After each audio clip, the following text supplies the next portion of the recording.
Hello learners of all ages, my name is Mr. Montgomery. I teach 4th and 5th grade math, and today we're going to be learning about common multiples and common denominators.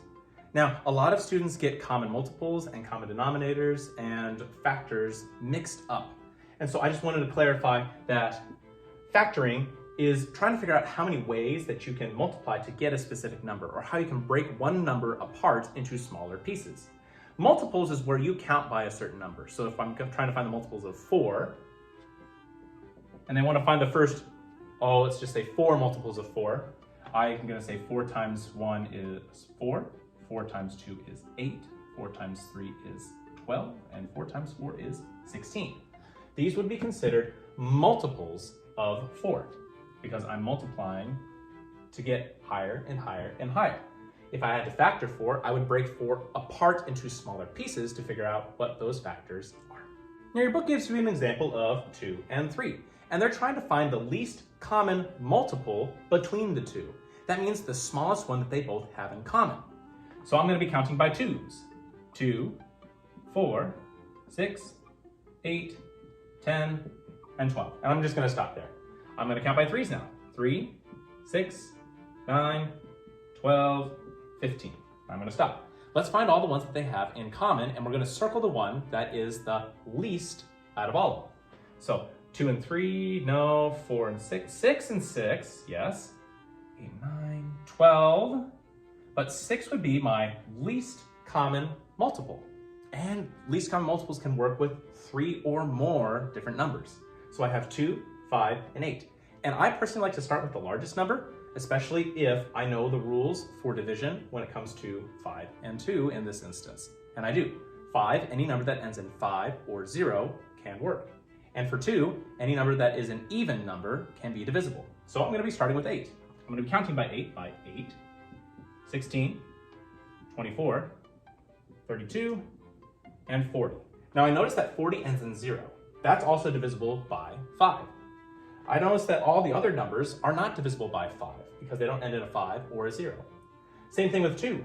2 can be divisible by 40 because it's an even number. But let's double check. If I count by 5s, 5, 10, 15, 20, 25, 30, 35, 40. So I notice that 40 and 40 match up, and I know that if I count by 2s all the way up to here, that it would also be 40. So the least common multiple for my problem right here is 40. Now we're going to get into the fractional part now. So LCD instead of LCM. LCM stands for least common multiple. This stands for least common denominator. This helps us figure out, well, how can we find the smallest denominator when we're comparing or multiplying or working with fractions? So I have 3/4, 2/5, and 9/10. And since we're working with the denominator part, we're just only going to be looking at the bottom number for each one. So that's essentially like saying we're comparing the numbers 4, 5, and 10 and finding the least common multiple. And in this case, it's the least common denominator. So I'm going to start with my biggest one. I'm going to be counting by 10s. 10, 20, 30, 40, 50. And I'm just going to stop there for now. Well, I know that 5 can go into any one of these because it ends in 0. And 4 can go into, let's see, 10, no, 20, yes.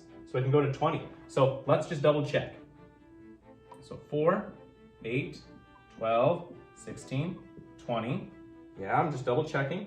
20 is the first one that they have in common.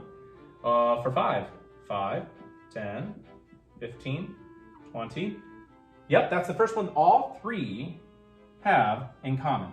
So the least common denominator would be 20. All right, my 5th grade friends, if we take a look at page 79, you're going to be seeing that we're going to be doing practice problems number 1, 5, 7, and 16. 1 and 5, the directions say, find the first 8 multiples of each number. So that means that you're going to be putting the first 8 numbers when we're finding out what the multiples are. So for 2, it would be like 2, 4, 6, 8, 10, 12, 14, 16, and so on and so forth, until we hit 8. For 7 and 16, the directions say find the first 4 common multiples of each set of numbers. So you're trying to find the first 4 that they have in common. Not the smallest one, but the first 4 of them that they have in common. It's going to take you a little bit of time, but I know that you can do it.